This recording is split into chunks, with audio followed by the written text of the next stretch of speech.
Hoje é Vision Sunday. Normalmente, o que acontece nesses domingos em que a gente compartilha a visão?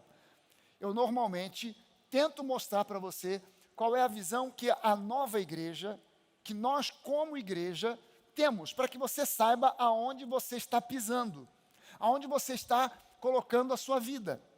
Quando você toma a decisão, não, eu quero ser membro da nova, eu já aceitei Jesus na nova, ou aceitei Jesus em alguma outra igreja, em algum outro lugar, em alguma outra circunstância, em alguma outra situação, mas eu quero me tornar membro da nova. A gente faz questão que você saiba o solo aonde você está pisando, que você conheça qual é a visão da igreja. Isso para nós é muito importante, que você conheça a visão da igreja. Mas hoje, eu vou fazer um Vision Sunday um pouco diferente. Eu quero que você conheça o genuíno evangelho, que você saiba exatamente quem você é nessa história. Porque se você não conhece e não reconhece a sua identidade em Cristo, ainda que eu te mostre a visão da igreja, e você ache essa visão maravilhosa, você não vai conseguir desfrutar, porque você não sabe quem você é. E a visão da nova é uma visão para quem é nova criatura. É uma visão para a nova criação. Então você precisa conhecer quem você é. E o título dessa mensagem que eu vou ministrar para você aqui é, na verdade, uma pergunta. É uma pergunta. Qual a sua visão a respeito do Evangelho? Qual é a sua visão a respeito do Evangelho? E eu queria, antes de mais nada, que você levantasse uma das suas mãos e dissesse junto comigo, nessa noite, mais uma vez, a palavra de Deus vai fazer um efeito transformador, abençoador na minha vida. Eu não sairei daqui do mesmo jeito que eu entrei. Eu sairei abençoado, transformado, mais semelhante ao meu Senhor Jesus em pensamentos, em palavras e em ações. Amém, gente? Entenda bem que a cada vez que a gente se reúne para ouvir a pregação da palavra, a ideia sempre é essa, que você cresça, que você amadureça, que você saia semelhante, mais semelhante a Jesus em pensamentos, palavras e ações. Esse é o objetivo da pregação da palavra.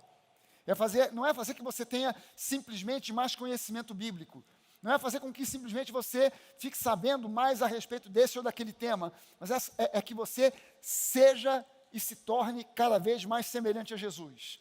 Se você for cada vez mais semelhante a Jesus, dificilmente, e eu digo na verdade, que seria impossível, que é impossível alguém que se torne mais e mais semelhante a Jesus, ser levado para lá e para cá por qualquer vento de doutrina.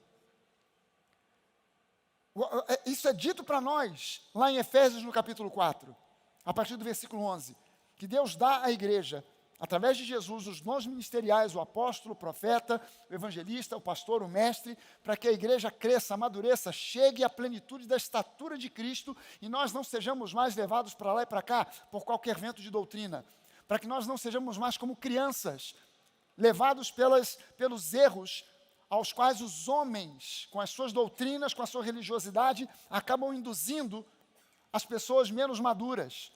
Mas que nós amadureçamos para não sermos levados para lá e para cá por qualquer vento de doutrina. Amém, gente? E eu quero perguntar para você hoje, qual é a sua visão a respeito do Evangelho?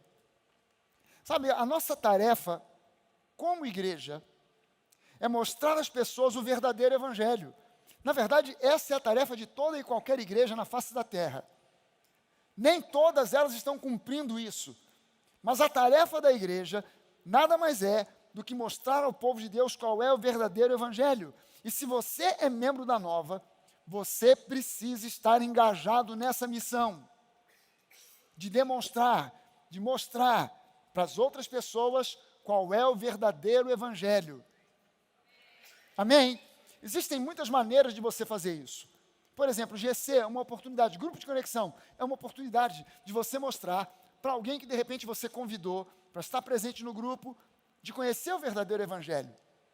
O grupo de conexão não é grupo de estudo bíblico, não é meramente um grupo de oração, não é um grupo onde um líder manda e o resto obedece. Não, é um grupo de comunhão e é uma oportunidade evangelística também. De repente você sair com o pessoal do Nova nas Ruas, que é uma sessão do nosso SOS, o nosso trabalho social, que sai às vezes aqui, no último domingo do mês, não é isso? Que no último domingo do mês o pessoal aqui se junta aqui numas vans e sai aí para levar comida, roupa, agasalho na época de frio, para os moradores de rua que estão aí no Recreio, que estão aí na Barra da Tijuca. É uma maneira, mas eu quero falar para você das 3 maneiras principais, as 3 maneiras principais de você cooperar com Deus para essa missão de mostrar às pessoas o verdadeiro evangelho. Você que gosta de tomar nota, que está aí com caderno, com caneta e papel, ou você que usa um tablet, ou que toma nota no seu celular, anote aí as 3 principais maneiras que você tem de divulgar o evangelho da graça, o genuíno evangelho. Número 1, convidar pessoas. Número 2, convidar pessoas. E número 3, convidar pessoas. Convidar pessoas para o GC, para o culto. Você, de repente, convida alguém para vir ao culto. Não se preocupe em pregar para a pessoa. Não se preocupe em pregar. Não se preocupe em decorar versículos. Preocupe-se em convidar. Você convida, a pessoa não quer vir à igreja. Você insiste e convida de novo, agora para ir a um GC. No GC, a pessoa, de repente, na igreja eu não vou. Mas olha, é um grupo de oração lá em casa. Você vai lá, a gente vai orar, e depois tem um sanduíche e um cafezinho. A pessoa não vai pela oração, ela vai pelo sanduíche e pelo café, mas ela vai. Porque é na sua casa, é na casa de alguém, é na casa de um amigo. Não é na igreja, não é no ambiente da igreja. Mas quando você convida, e eu digo isso para você, você não leva a sério, você pensa que eu estou brincando. Mas é uma tática que você pode fazer num elevador. Num elevador. Você nem faz o convite, você pega um livro. Compra um livro do pastor Fragalho. Sua nova identidade. Bota um convite dentro. Você está convidado para um culto. Aí você bota uma coisa assim para deixar a pessoa curiosa. Culto do mistério. Domingo, 10 da manhã ou 18 horas. Te espero lá. Você está com esse livro na mão dentro do elevador. Entrou, você fica subindo e descendo esperando entrar alguém. Entendeu? Você está ali numa pegada evangelística. Então você não está ali para saltar em algum andar. Você está ali para esperar entrar uma vítima. Aí entrou alguém, você aperta num andar. Antes, você vê o andar que a pessoa, ela apertou no 8º, você aperta no 5º. Quando chega no 5º andar, você entrega o livro para a pessoa. E sai andando de costas assim, ó. A porta fecha, a pessoa... Culto do mistério. Eu tenho que ir. Convidar. Há pessoas que chegam aqui na Nova e elas se surpreendem. Porque elas falam, caramba, eu não sabia que existia uma igreja assim. Com essa vibe, com essa alegria, com essa descontração. Caramba, que coisa surpreendente, que legal, vou voltar. Nem se preocupa com nada, simplesmente convida. E a pergunta é, o que é o Evangelho? O que é o Evangelho, afinal de contas? O Evangelho, gente, o termo, a palavra Evangelho, significa boas novas. Boas novas. O Evangelho nada mais é do que o anúncio da justificação pela fé. Em Cristo nós fomos justificados. Isso foi dado a nós pela graça e nós recebemos isso pela fé. O Evangelho nada mais é, a boa notícia nada mais é do que nós fomos justificados pela fé. Ser justificado significa que em Cristo, através de Cristo, Cristo sendo o nosso representante, nós somos levados ao tribunal máximo do universo e lá nós somos julgados em Cristo. E em Cristo nós morremos, o preço pelo pecado foi pago, nós fomos sepultados com Cristo, nós ressuscitamos com Ele, nós ascendemos com Ele e hoje nós estamos assentados com Ele em lugares celestiais. Porque nós fomos justificados. Você não estava lá, você não foi pendurado na cruz, mas o teu representante legítimo foi. Talvez você entenda isso com uma ilustração. Quem já ouviu falar aqui de casamento por procuração? Já ouviu falar? Alguém aqui já casou por procuração? Já casou não? Casou, uma vez só. Alguém já casou por procuração? Não? Como é que é o casamento por procuração? Por um motivo qualquer, o noivo não pode estar presente no casamento. Ele está lá no Amapá, e ele não está aqui no Rio de Janeiro. Então ele faz uma procuração para um amigo, um parente, alguém que ele conhece. Essa procuração diz que aquela pessoa que está indo ao cartório, junto com a noiva, é o representante legítimo daquele noivo. E quando chega lá, o juiz de paz pergunta para a noiva: você aceita o fulano aqui como o seu legítimo marido? Quem está ali não é o legítimo marido, é um representante do legítimo marido, mas ele está ali legalmente, ele tem uma procuração que diz que ele representa o noivo. O juiz de paz pergunta para o noivo e para o representante: e você aceita a fulana como sua legítima esposa? Ele diz: aceito. Mas ele não é o cara que está casando, ele casa, mas não leva. Ele é só o representante legítimo daquele noivo que por um acaso não pode estar. Você e eu não podíamos estar presentes lá no Calvário, mas Jesus foi o nosso legítimo representante e nele, através dele, por causa dele, nós fomos justificados. E isso é a boa notícia. Você e eu agora não entramos na presença de Deus. Você e eu agora vivemos na presença de Deus. A gente não entra e sai. Domingo eu entro, segunda-feira eu saio. No domingo que vem eu entro de novo. Não, eu vivo na presença de Deus. Amém? Foi isso que Martinho Lutero redescobriu e foi o que gerou a Reforma Protestante. Ele redescobriu, ele não descobriu isso, ele redescobriu que o justo viverá pela fé. Na época, a igreja cobrava das pessoas indulgências, ou seja, você tinha que pagar para ser salvo. Então, para não ir para o inferno, a pessoa passava fome, mas dava o dinheiro. E ele redescobriu que a justificação é pela fé. E, ao contrário do que muita gente pensa, a Reforma Protestante não foi um movimento anticatólico, mas foi um movimento pró-evangelho.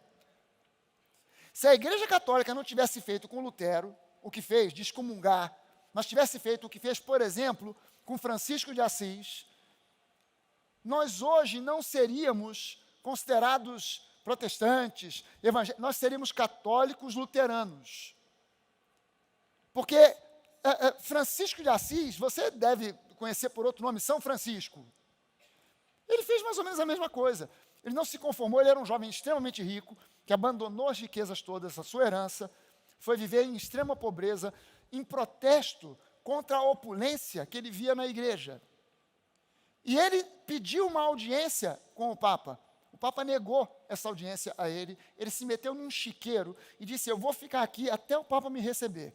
Se não me receber, eu vou morrer aqui nesse chiqueiro. Até que receberam, disseram: olha, então, para não criar confusão, você faz mais uma das várias ordens que existem na Igreja Católica. O pessoal fala dos evangélicos, vocês evangélicos são tudo divididos, tem várias denominações, mas a Igreja Católica também tem as várias ordens, que nada mais são do que denominações lá dentro. E aí, por causa dessa atitude, se criou a ordem franciscana. E eu não sei por que com Lutero foi diferente, resolveram excomungar o cara, mas ele nunca intencionou deixar de ser padre, porque não era um movimento anticatólico, era um movimento pró-evangelho. Amém?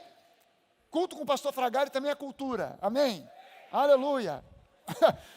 Agora, veja só, gente, a reação àquilo que Paulo pregava. Dá uma olhada só na reação àquilo que Paulo ensinava. Nós não temos na Bíblia muitas pregações de Paulo. Alguém anotando o que Paulo estava pregando num determinado dia, numa determinada sinagoga ou numa igreja em algum lugar. Mas algumas vezes, no livro de Atos, poucas vezes, é anotado o que Paulo pregava. Agora, dá uma olhada comigo em Atos 13, Atos capítulo 13, dos versículos 42 a 45. Paulo está junto com Barnabé, numa cidade grega chamada Antioquia, e Paulo vai à sinagoga, como ele costumava fazer. Ele chegava numa cidade, o primeiro lugar onde ele ia para pregar o evangelho era nas sinagogas. E ele vai a uma sinagoga e diz aqui que quando Paulo e Barnabé, no versículo 42, quando Paulo e Barnabé estavam saindo, as pessoas pediram que no sábado seguinte lhes falassem estas mesmas palavras. As pessoas ficaram tão impactadas com o evangelho que elas pediram: Paulo, volta por favor, no sábado que vem, nós vamos avisar todo mundo que nós pudermos para estarem aqui, para ouvir o que você tem para falar para elas. Volta aqui no sábado que vem e prega a mesma coisa. Prega a mesma mensagem que você pregou hoje. Terminada a reunião na sinagoga, muitos dos judeus e dos prosélitos piedosos, quer dizer, gentios que haviam se convertido ao judaísmo, seguiram Paulo e Barnabé, e estes, falando com Paulo e Barnabé, os persuadiram, os convenciam a continuar firmes na graça de Deus. O que Paulo foi anunciar naquela sinagoga? A graça de Deus. No sábado seguinte, quase toda a cidade se reuniu para ouvir a palavra do Senhor. Mas, é claro, pare para pensar, Antioquia não era uma vila, era uma cidade de... Claro, não dá para comparar com o que é uma cidade hoje, mas comparado com o tipo de cidade que eles tinham na época, era uma cidade bastante populosa. E diz aqui que no sábado seguinte, quase toda a cidade se reuniu para ouvir Paulo pregar. Mas os judeus, vendo a multidão, ficaram com muita inveja. Qual é o motivo principal pelo qual o evangelho da graça é criticado e perseguido? Quando você escutar no YouTube, quando você escutar num podcast, alguém descendo a marreta no evangelho da hipergraça, como eles chamam, no pastor Fragale, ou em alguém que prega o evangelho da graça, você já sabe, aquela pessoa está tomada de... tadinho, triste. Agora, olha só, ficaram com muita, não com pouca, mas com muita inveja e blasfemando, contradiziam o que Paulo falava. Você prestou atenção aqui que o escritor de Atos disse que o que se falava contra aquilo que Paulo pregava era considerado como blasfêmia. O que é blasfêmia? É você criticar, falar mal da palavra de Deus.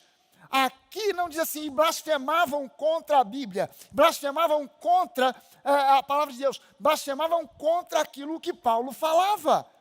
Por quê? Porque o escritor de Atos, inspirado pelo Espírito Santo, já considerava que a pregação de Paulo era a própria palavra de Deus sendo ministrada às pessoas. E o que Paulo pregava? Graça. Pergunta do milhão. O que é que Paulo falava que causava tamanha reação? O que ele pregava, o que ele anunciava que causava tamanha reação? Atos 13, versículo 38 e 39. Aí tem esse trechinho aqui agora de Paulo pregando na sinagoga de Antioquia. E ele diz assim: portanto, meus irmãos, saibam que é por meio de Jesus que a remissão de pecados, remissão é perdão pleno, completo e total. Não de alguns, mas de todos os pecados.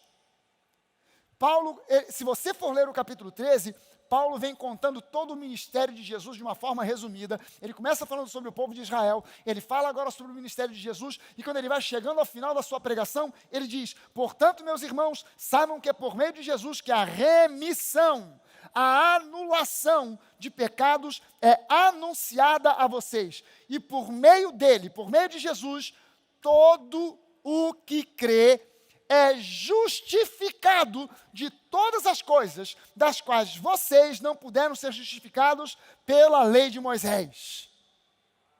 Uau! Olha só a pregação de Paulo, que ousadia, Paulo dizendo isso dentro de uma sinagoga. Portanto, saibam que através de Jesus é anunciado remissão, anulação de pecados, não mais um seguro de vida, um seguro pecados, que é feito uma vez por ano através do sacrifício de animais. Não, através de Jesus nós anunciamos remissão, perdão pleno, completo e total de todos os pecados, e saibam que é por meio de Jesus que todo aquele que crê não aquele que faz boas obras, não aquele que obedece à lei, aquele que crê é justificado de todas as coisas, das quais vocês não puderam ser justificados pela lei de Moisés. Agora veja bem, o diabo sempre, não de vez em quando, mas sempre, ele vai tentar sempre parar a igreja. Essa pandemia, se você pensa que é simplesmente um vírus que vazou de um laboratório lá na China, não sei o quê, essa pandemia, assim como essa guerra que nós estamos vendo lá no leste europeu, nada mais é do que uma tentativa do inferno de paralisar a igreja. Eu tenho recebido de vez em quando uns WhatsApps de um pastor ucraniano, pastor Ivan. Ele é um pastor ucraniano, fala com sotaque, mas fala português. E ele tem falado dos milagres que os ucranianos têm experimentado, porque a igreja do Senhor Jesus, na Ucrânia e fora da Ucrânia, incluindo no Brasil, tem orado e intercedido. Porque tem um homem movido pelo inferno, por Satanás, fazendo uma confusão do tamanho de um bonde. E eu não sei por que tem gente, inclusive no Brasil, gente movida por uma visão ideológica, tacanha, ultrapassada, anacrônica, a favor do Vladimir. Que eu não gosto nem de falar o sobrenome, porque é meio esquisito, e eu fico com vontade de falar outra coisa. Então, é Vladimir. Fica como Vladimir. Mas tem uns malucos que acham que o cara está com a razão. Gente, pelo amor de Deus, esse pastor tem mandado nos WhatsApps dizendo que a Ucrânia tem orado, os crentes ao redor do mundo têm orado, e de repente, tanques russos vêm andando e param e não andam mais, quebra. Acaba combustível, peça acaba, desgasta, arrebenta e não anda mais. Eu vi um vídeo, o pastor Ivan me mandou um vídeo, que eu fiquei assim, espantado, num ucraniano que vem com um carrinho 1000, passa do lado de um tanque e fala assim, quer que eu reboque? Fala em ucraniano, claro, mas botaram lá a legenda. Alguém pergunta, quer que eu reboque? Porque, gente, você tem orado por essa situação? Entenda bem, se você não tem orado, passe a orar, porque essa guerra não tem a ver com petróleo, não tem a ver com economia, essa guerra tem a ver com a igreja. Tem a ver com uma tentativa do diabo paralisar a igreja. Já andaram metendo Israel no meio dessa história. O que Israel tem a ver com essa parada? Mas já andaram metendo aí, por quê? Porque Satanás, ele sempre vai tentar paralisar a igreja. Mas o nosso Deus sempre é vitorioso. E apesar dos pesares, o evangelho da graça está explodindo o mundo afora. O diabo pensou que ia fechar a igreja e que os crentes iam encolher e que ia dar ruim. Aí nós ficamos transmitindo pela internet, a igreja cresceu. Olha só o tiro do diabo que sai pela culatra. Saiu pela culatra, a igreja cresceu.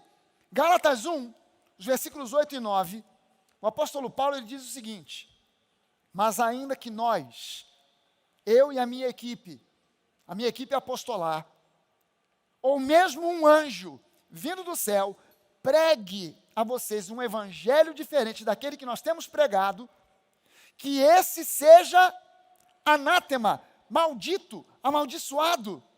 Como já dissemos, e agora repito, se alguém está pregando a vocês um evangelho diferente daquele que vocês já receberam, o evangelho da graça, que seja anátema, amaldiçoado. Gente, veja só, uma maldição no meio da graça. Eu digo para você aqui num culto sim, no outro também, que Jesus já levou sobre si todas as nossas maldições. Mas o apóstolo Paulo diz aqui que quando você tenta inventar de novo a roda e pregar uma outra coisa que não é o evangelho da graça, você está se colocando debaixo de uma maldição.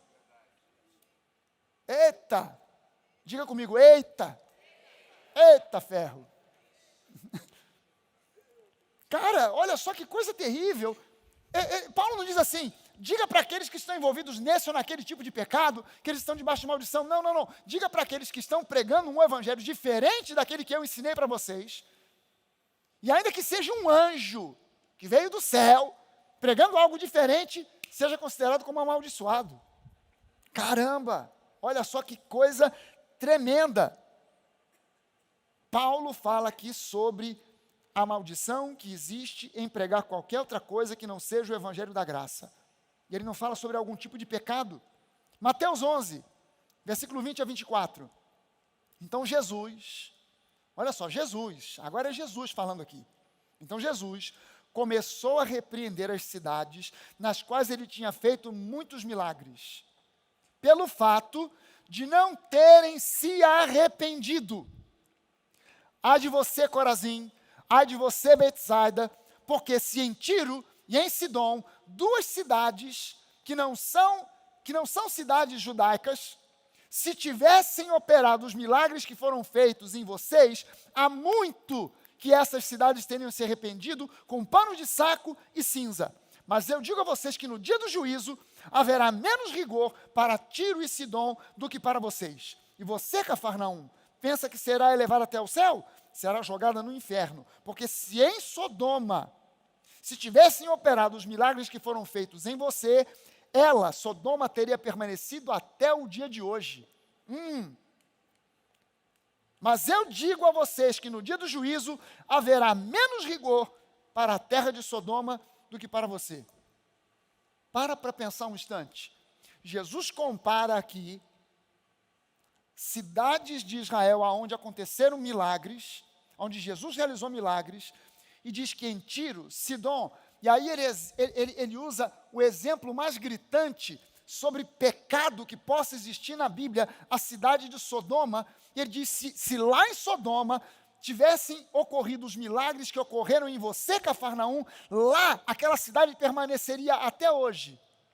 Não pensem que o juízo deles será pior do que o de vocês. Não, o de vocês será mais pesado do que o deles, porque vocês viram o que eles não viram, não tiveram a oportunidade de ver. Agora, olha só, o que Jesus está querendo dizer aqui? O que Jesus está querendo dizer com esse texto? Em essência, Jesus está dizendo que a rejeição do verdadeiro evangelho, aos olhos de Deus, é pior do que qualquer outro pecado que se possa referir.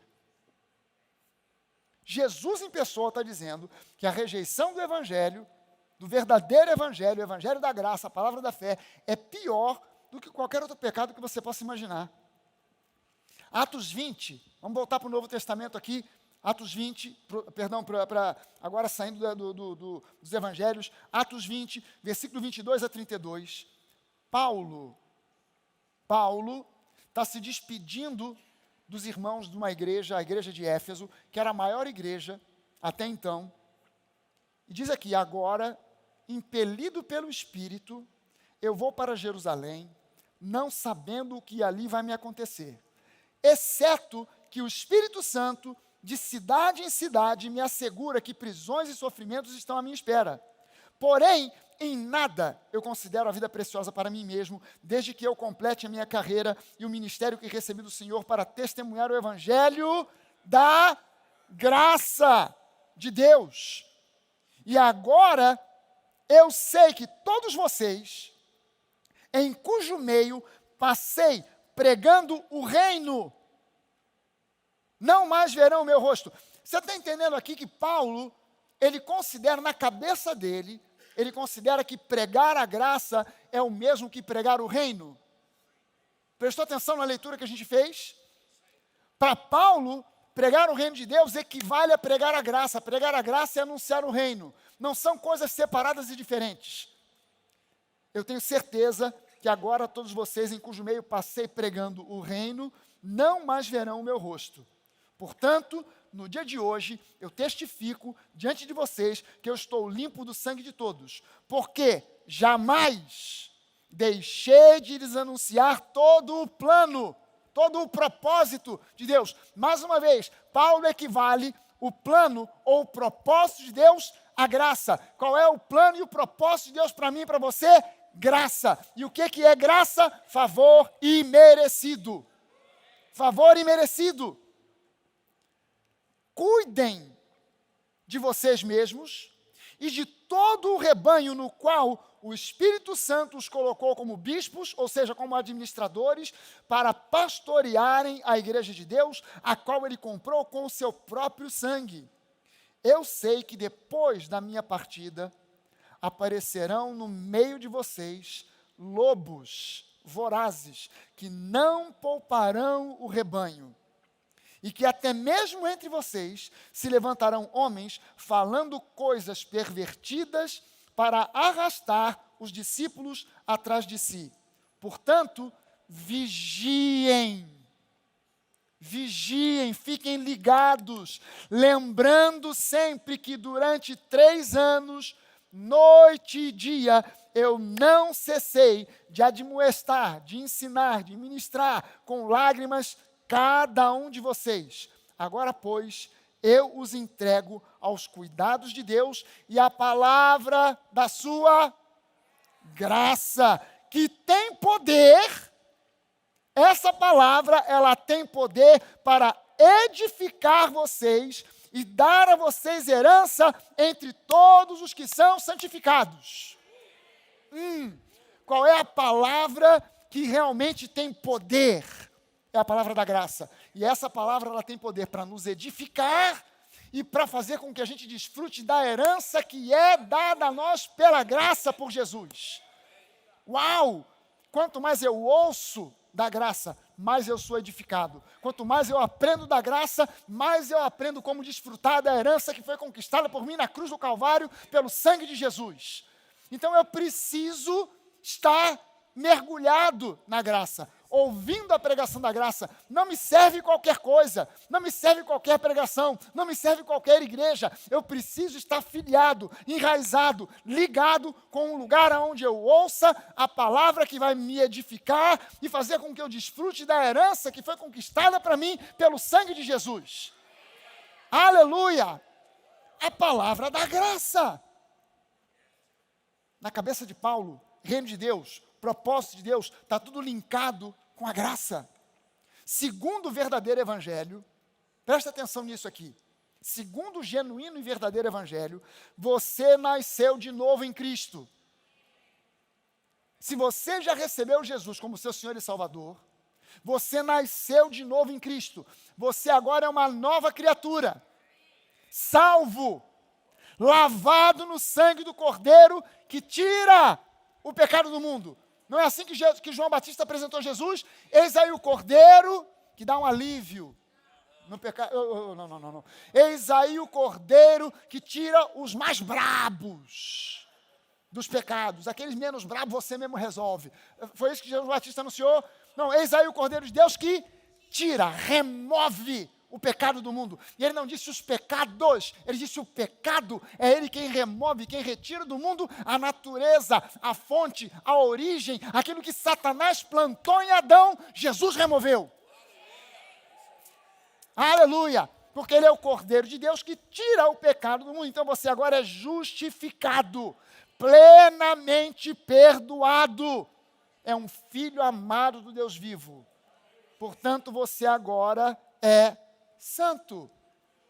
Você estava nas trevas, foi transportado para a luz, separado das trevas para a luz. A palavra santo significa separado. Você foi separado para Deus, você pertence a Deus, então você é santo. Olha para a pessoa que está do seu lado aí. Santa. Santo. Aleluia. Gente, se há uma coisa que o Novo Testamento não diz, em lugar algum, é que você é um pecador. Não diz em lugar algum.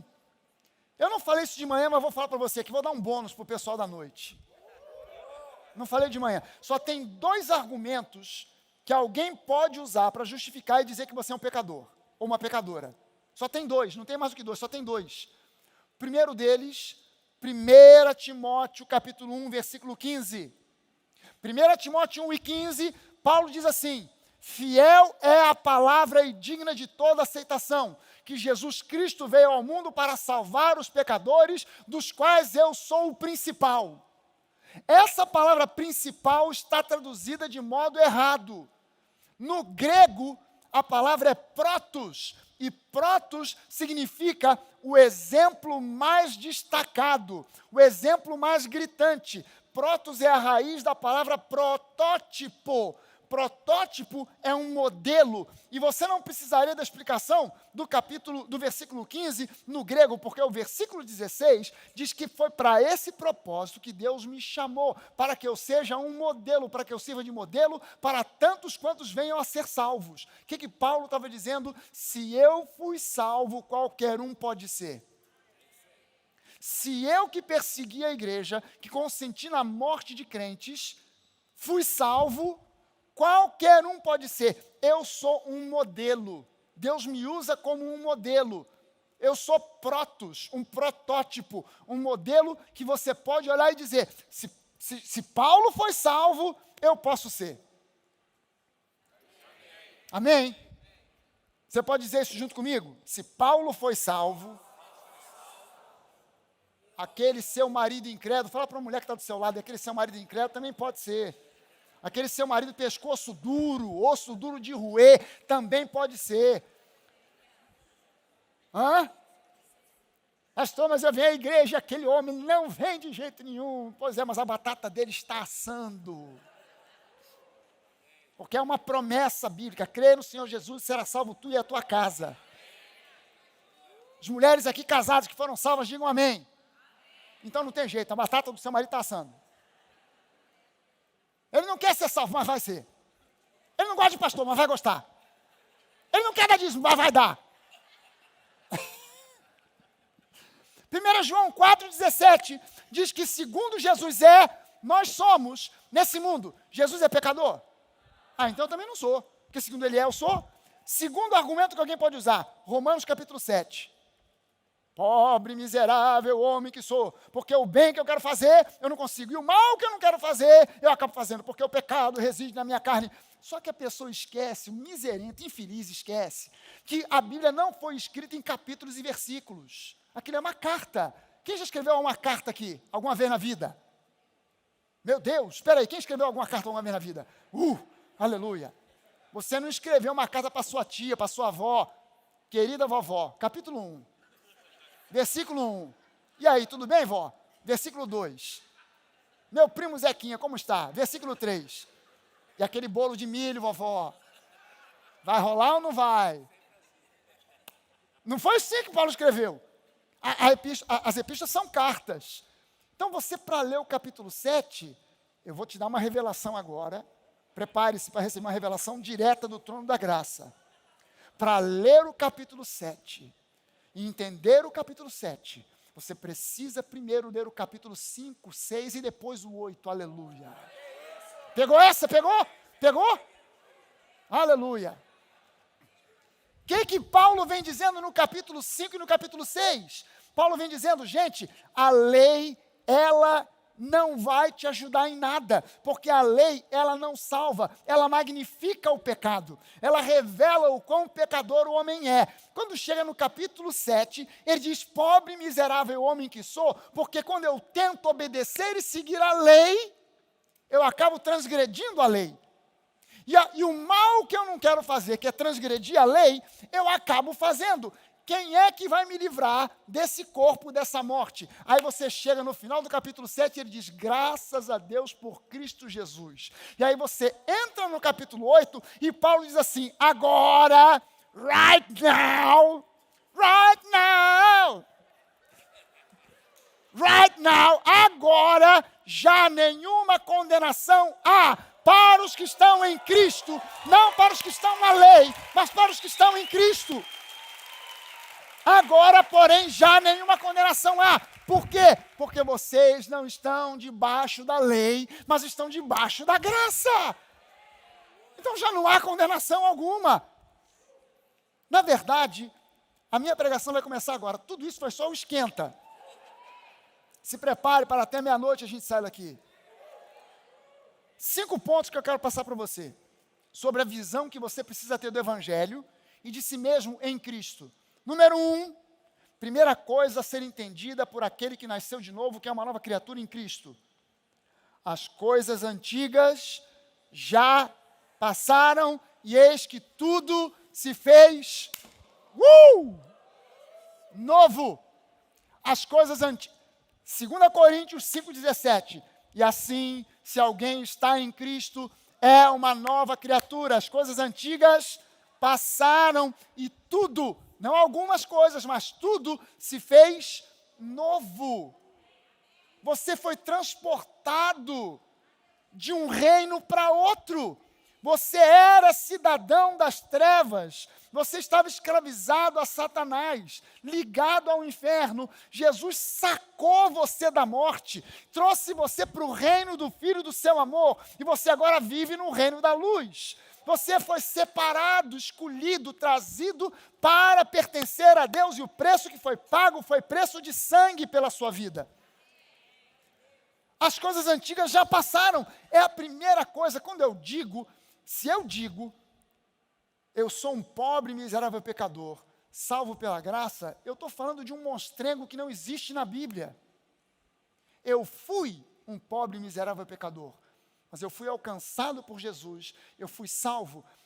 Deus removeu de mim a velha natureza, tudo se fez novo. Ele colocou em mim uma nova natureza, a natureza do próprio Deus, Zoe, a vida do próprio Deus. E hoje eu sou uma nova criatura, eu nasci de novo. O conceito Jesus mandou e foi uma bomba, uma granada. Jesus fala para Nicodemos, Nicodemos, você precisa nascer de novo. E olha que Nicodemos não era nenhum bobão, hein? Nicodemos era um fariseu, membro do Sinédrio. Ou seja, para ser um fariseu, o sujeito de cara tinha que conhecer os 5 primeiros capítulos da Bíblia. Gênesis, Êxodo, Levítico, Números, Deuteronômio, os 5 de cor. Você não consegue gravar o Salmo 23. O cara tinha que conhecer os 5 primeiros capítulos da Bíblia de cor e tinha que ser um praticante da lei. Ele tinha que ter uma certa idade para ser uma pessoa de respeito. E esse camarada que no mínimo 3 vezes por dia orava. Você não ora nem para comer. Sanduíche do Bob's. Quem é que agradece sanduíche do McDonald's? Senhor, obrigado por esse cheeseburger, todo venenoso que eu vou comer agora. Esse cheddar que nem queijo é. É um plástico aqui que eu vou comer, mas em nome de Jesus, transforma o mal em benção. Te agradeço, meu pai. Nem isso, tu ora. O camarada tinha que orar no mínimo 3 vezes por dia. No mínimo 1 vez por semana ele tinha que jejuar. Para Yahweh, para Adonai, para o Senhor. Pelo menos 1 vez por semana. O camarada tinha que estudar dia e noite. Os 5 primeiros livros, a Torá. Esse camarada vai conversar com Jesus de madrugada, ele vai com uma conversa de cerca Lourenço. Jesus, tu é um cara bacana, tu é um cara legal, tu é gente boa demais. Ninguém pode fazer o que você faz se não vier da parte de Deus. Jesus dá um corte nele e fala assim, Nicodemos, dá um tempo. Você precisa nascer de novo. O quê? Como é que eu vou voltar para o ventre da minha mãe? Depois de já homem feito? Nicodemos, tu está confundindo as coisas, tu está falando de coisas naturais, eu estou falando de coisas espirituais. Você não pode sequer ver o reino de Deus, quanto mais entrar, sem primeiro nascer de novo. Você precisa nascer de novo. O que Jesus está dizendo para Nicodemos? Nicodemos, as coisas antigas têm que ficar para trás. Não dá para entrar no reino através de religiosidade. Não dá para entrar no reino com essa mentalidade. Você precisa deixar as coisas antigas para trás, para abraçar o espírito da graça. A lei te conduz para um espírito de obras. Faça, faça, faça. Obedeça, obedeça, obedeça. A graça te diz, creia, creia, creia. Receba, receba, receba. Pastor, mas se você não for obediente, é impossível não ser. Debaixo da graça, você obedece sem fazer força. É obediência inconsciente. Não é uma decoração, que eu não fico decorando quais são os mandamentos para obedecer. Eu não fico tentando adivinhar o que o pastor quer para obedecer. Eu não fico querendo saber quais são as regras da igreja para obedecer. Eu simplesmente frutifico em obediência, porque eu nasci de novo, eu sou uma nova criatura e o Espírito de Deus está em mim. É assim que a coisa funciona. É dessa maneira que a coisa funciona. Em segundo lugar, segunda coisa que você, como nova criatura, precisa conhecer, somente na graça eu encontro a genuína santificação. Santificação não vem de outro modo. É comum a crítica de que se você crê na graça, então você não crê em santidade e não busca santificação. Mas de acordo com a Bíblia, não de acordo com o pastor Fragale, de acordo com a Bíblia, somente a graça genuína e pura pode te ensinar a real santificação. Dá uma olhada comigo aqui nessa epístola, Tito, capítulo 2, versículos 11 a 13. Paulo está escrevendo para um discípulo dele chamado Tito. Tito é um cara que é pouco citado no livro de Atos. Mas Tito era o discípulo de Paulo favorito para resolver casos espinhosos. Igreja onde estava dando pepino, onde estava dando zebra, Paulo pegava e mandava Tito. Tito, vai lá e resolve. Eu não sei como é que esse cara era, mas ele resolvia. Ele chegava e ele resolvia a parada. Paulo sempre enviava a esse camarada. E Paulo agora está escrevendo para Tito. E olha o que Paulo diz para esse discípulo dele chamado Tito. Porque a graça de Deus se manifestou. A graça se manifestou. Trazendo salvação a todos. Eu digo aqui num domingo sim, no outro também, que a graça não é uma ideia, não é uma doutrina, a graça é uma pessoa. Aí eu vi um pastor, um maluco, coitado, que foi para a internet para berrar e dizer, a graça não é uma pessoa, coisa nenhuma, a graça é uma doutrina. Nunca leu Tito capítulo 2, coitado. Porque se lesse, ia ver que a Bíblia diz aqui que a graça se manifestou, trazendo salvação a todos. Quem foi que se manifestou e trouxe salvação? Foi uma doutrina ou foi uma pessoa? Oh, Jesus, então é a graça. A graça é uma pessoa, e diz aqui que ela, a graça, nos educa, nos ensina para que renegadas a impiedade e as paixões mundanas, o que faz que eu renegue a impiedade, ou seja, a incredulidade, a falta de manifestação do caráter de Deus e as paixões mundanas, o que faz com que eu renegue essas coisas? É o meu esforço? Não, é a graça. Renegadas a impiedade e as paixões mundanas, nós vivamos nesse mundo de forma sensata, justa e piedosa. O termo piedade no Novo Testamento não é o nome de um bairro do Rio de Janeiro. Piedade na Bíblia significa a manifestação do caráter do próprio Deus. Quem é que quer manifestar o caráter de Jesus aqui? É o fruto do Espírito. Amor, alegria, paz, bondade, benignidade, longanimidade, mansidão, domínio próprio. Quem é que quer manifestar o fruto do Espírito? Não é por força, nem é por violência. É pela ação da graça no seu espírito, aprendendo a graça, porque a graça nos educa, nos ensina, nos conduz para que nós reneguemos as paixões mundanas, para que nós reneguemos a impiedade e vivamos nesse mundo de maneira sensata, justa e piedosa, aguardando a bendita esperança e a manifestação da glória do nosso grande Deus e Salvador, Jesus Cristo. Gente, na Nova nós ensinamos graça, e a graça é que ensina para você a real santidade. E a real santidade vem de dentro para fora e não de fora para dentro. Santidade que vem de fora para dentro é fake. Vou repetir. Santidade que vem de fora para dentro é fake. Aqui não sabe o que é fake? É falso. É mentira. É conversa. É teatro. Já conheceu crente ator? Tem crente que faz um tipo, você olha e fala assim, meu Deus, como é santo. Olha só, olha o jeitão. Eis que vejo, hein? Está sobre ti.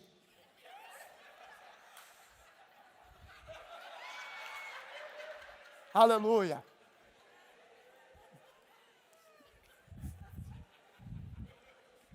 Vai fazer teste na Globo, vai passar.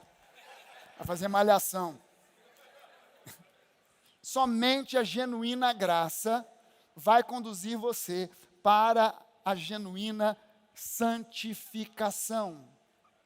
Somente a genuína graça. Em terceiro lugar, debaixo da graça, o pecado não pode te dominar. Debaixo da lei, o pecado te domina. Curioso que exatamente nas igrejas legalistas é onde a gente ouve as histórias dos piores escândalos. pastor desce a marreta falando de adultério, você está envolvido não sei o quê, sexo ilícito, não sei das coisas. Depois vai descobrir quem é que estava metido no rolo. Esquece. Gente, sob a graça, o pecado não pode te dominar. Romanos capítulo 6, versículo 14, diz assim: porque o pecado não terá domínio sobre vocês, porque vocês não estão debaixo da lei, e sim debaixo da graça.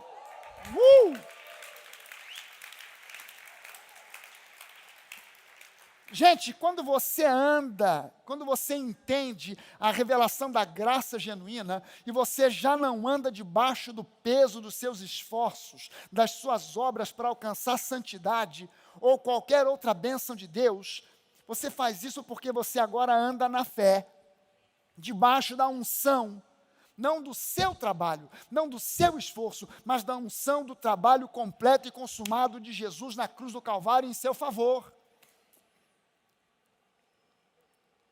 Em quarto lugar, hoje em Cristo, você é um santo, você é uma santa. Se você já aceitou Jesus conscientemente como seu Senhor e Salvador, você hoje em Cristo é um santo, você é uma santa, que está num processo de santificação. Bota na sua cabeça e no seu coração, justificação é um ato imediato. É um evento único e definitivo.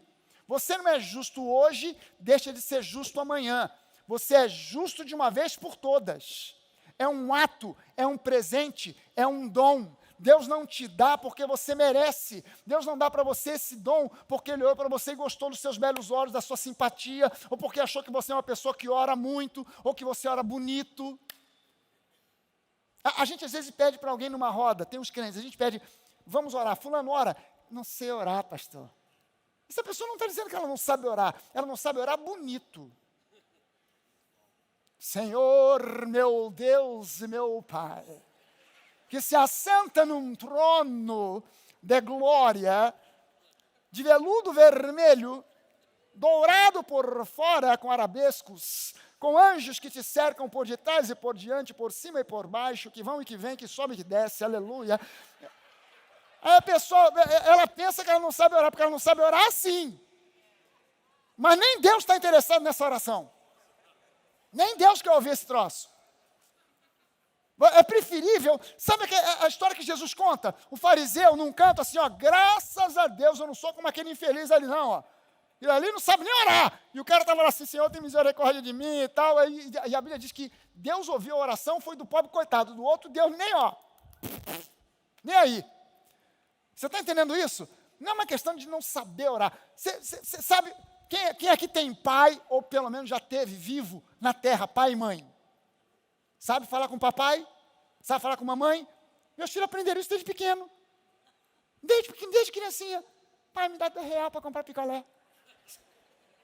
Nunca chegaram para mim: Senhor, meu papai, eis que passa o sorveteiro e eu te peço R$2 para comprar um picolé de manga. É de manga, é de manga.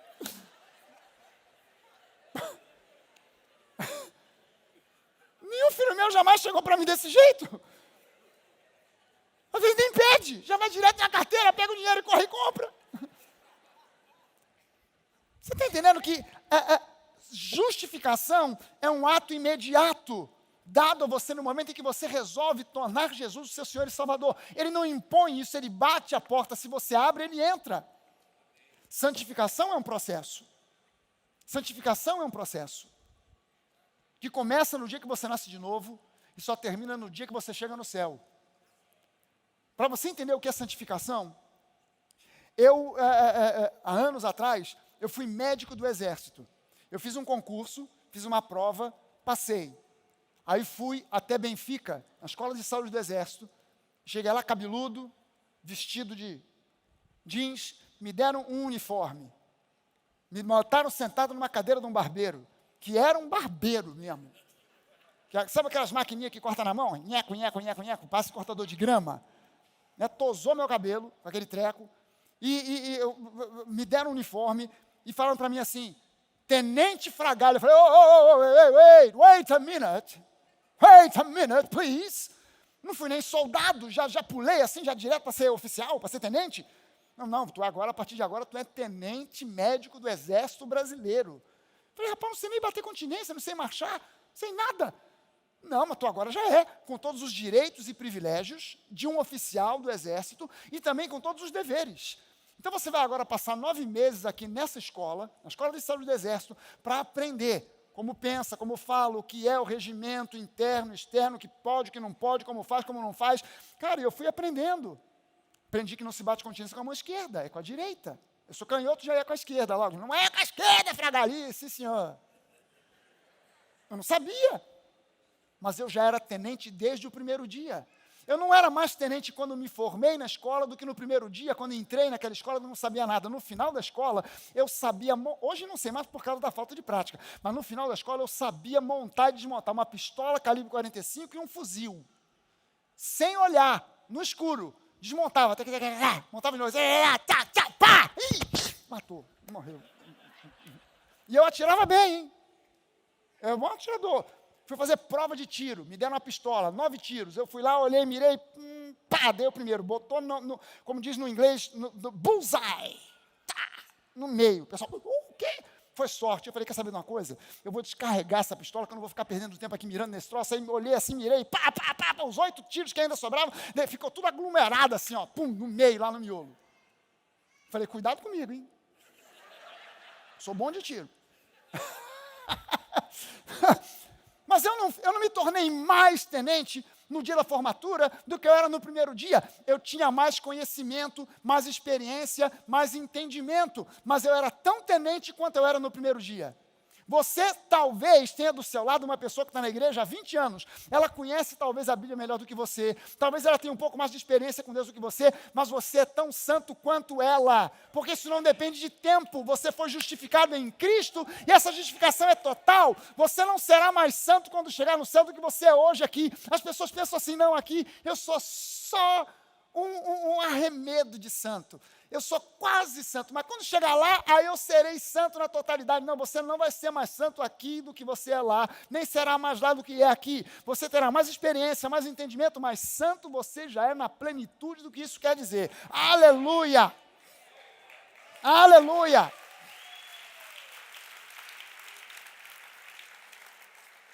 Você pode dizer comigo assim, eu estou no processo. Estou nesse processo de santificação. Amém. 2 Coríntios 5, 21 diz assim, aquele que não conheceu o pecado, Deus o fez pecado por nós, para que nele nós fôssemos feitos, transformados em justiça de Deus. O quinto ponto, último ponto, e esse, se você não anotou, anota porque esse é a cereja do bolo. Esse é a cereja do bolo. Esse é o segredo da vida abundante.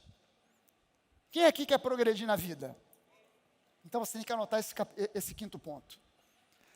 Escreve, tira foto, depois chega em casa, lê, relê, medita, pensa, reflete a respeito disso aqui, porque agora eu vou te dar o segredo da vida abundante. E agora eu estou falando sério. Em quinto lugar, o que eu mais preciso para vencer na vida é conhecer as potencialidades da nova criação, e não simplesmente as minhas potencialidades naturais. O que eu mais preciso para progredir na vida é conhecer as potencialidades da nova criatura, e não simplesmente as potencialidades naturais que eu tenho, que eu herdei do meu pai, da minha mãe, dos meus avós. A igreja ainda não entendeu isso. A igreja do Senhor Jesus ainda não entendeu isso. Entenda bem o seguinte, por não entender isso, a igreja passou alguns anos da sua história recente psicologizando o evangelho, tentando levantar nas pessoas aquilo que os livros seculares chamam de autoajuda, para você identificar quais são os seus problemas, defeitos e traumas. Então, psicologizar o evangelho. A moda agora é coachizar o evangelho. Eu não tenho nada contra psicólogo, tenho nada contra coach.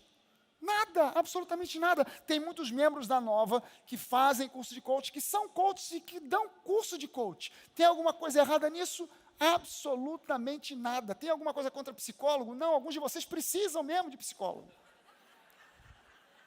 E muito, alguns precisam muito, até de um remedinho.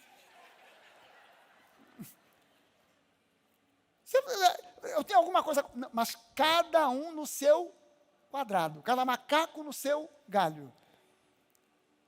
O púlpito não é para psicólogo, o púlpito não é para coach, o culto é para a palavra, é para Jesus, é para Jesus. Quem tem que ocupar o púlpito nem é o pastor, é Jesus.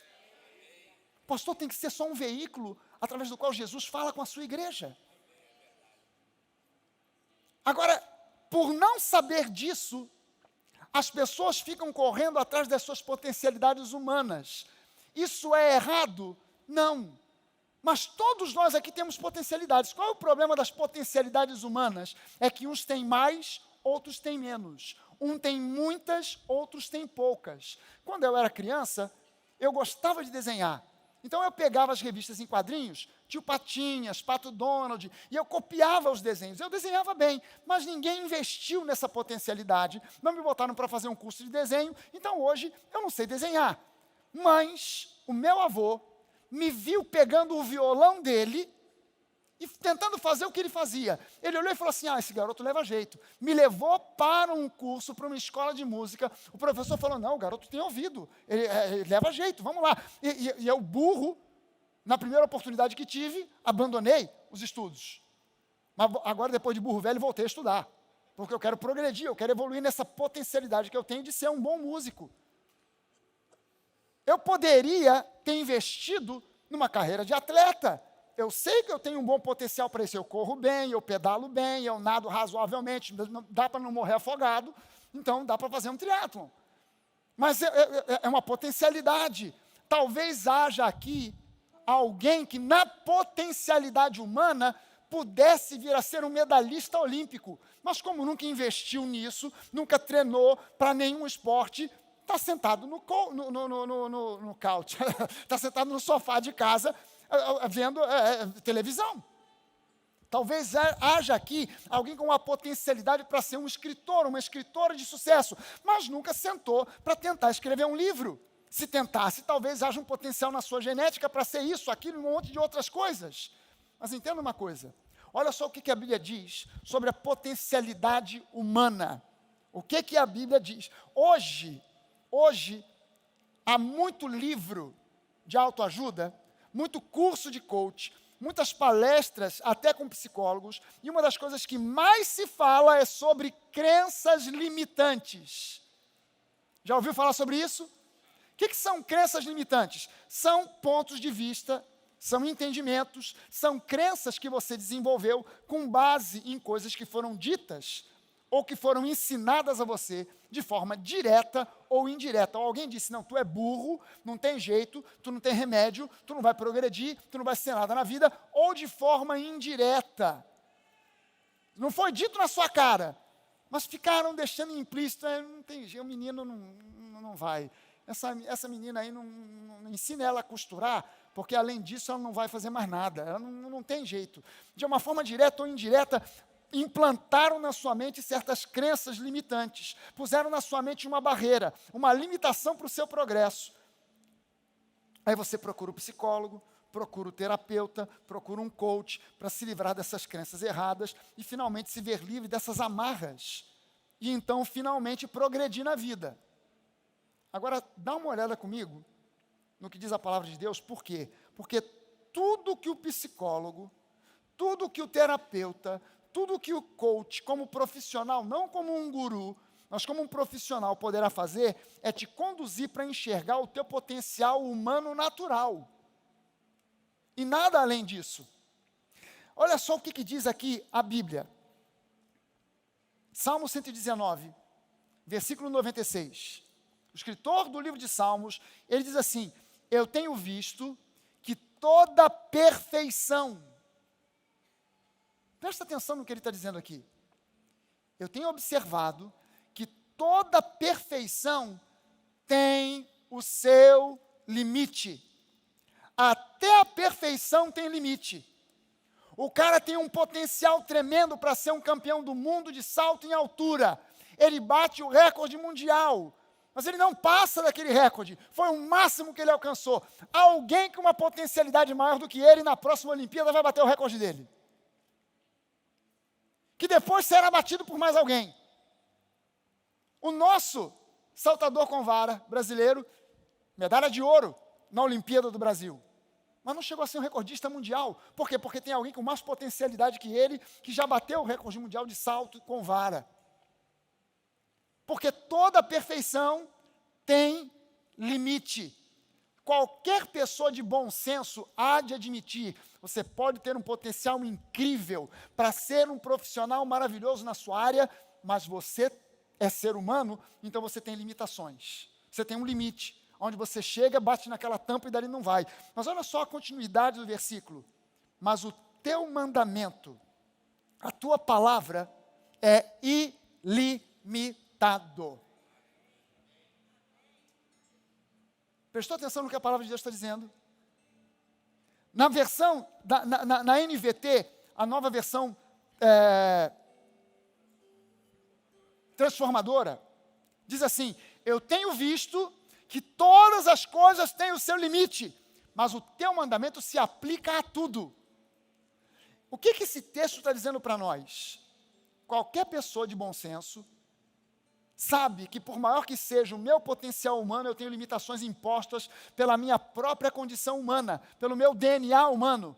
Mas a nova criação em Cristo tem um potencial ilimitado que só pode ser acessado pela fé. Presta atenção no que Paulo diz para nós agora no Novo Testamento. Tudo posso naquele que me fortalece. Tudo posso, não na minha limitação humana, mas em Cristo eu posso todas as coisas. Olha o que Paulo diz: eu já tive muito, já fiquei sem nada, já estive dormindo e morando em mansões, mas também já dormi ao relento, eu já passei frio e fome, também já comi do bom e do melhor, mas nada disso me afeta, porque eu posso todas as coisas naquele que me fortalece. Tudo posso naquele... Gente, o sujeito para dizer um negócio desse, só tem duas alternativas: ou ele está inspirado por Deus, ou ele é um louco varrido. Você está entendendo que não tem uma alternativa no meio do caminho? Ah não, Paulo é um cara, ele está filosofando. Não, Paulo não está filosofando. Paulo está dizendo isso por inspiração direta do Espírito Santo de Deus. Eu tudo posso. Nas minhas condições humanas, eu sou limitado, mas em Cristo eu estou ilimitado. Não há dinheiro que eu não possa ganhar, porque em Cristo eu estou ilimitado. Não há bênção que eu não possa alcançar, porque em Cristo eu estou ilimitado. Não há nada que eu não possa conquistar nessa vida, porque em Cristo eu estou ilimitado. Porque eu tudo posso naquele que me fortalece. Ah, pastor, mas eu sempre sonhei de me formar nisso, naquilo outro, mas eu já estou com 40, com 50 anos de idade. Você pode, basta você querer, basta você orar, basta você pedir, basta você fazer uma lista de prioridades e dizer: eu vou fazer esse curso, eu vou fazer direito, eu vou fazer psicologia, eu vou fazer educação física, eu vou fazer medicina, mas eu vou porque eu posso, e eu posso porque eu tudo posso naquele que me fortalece. Aleluia!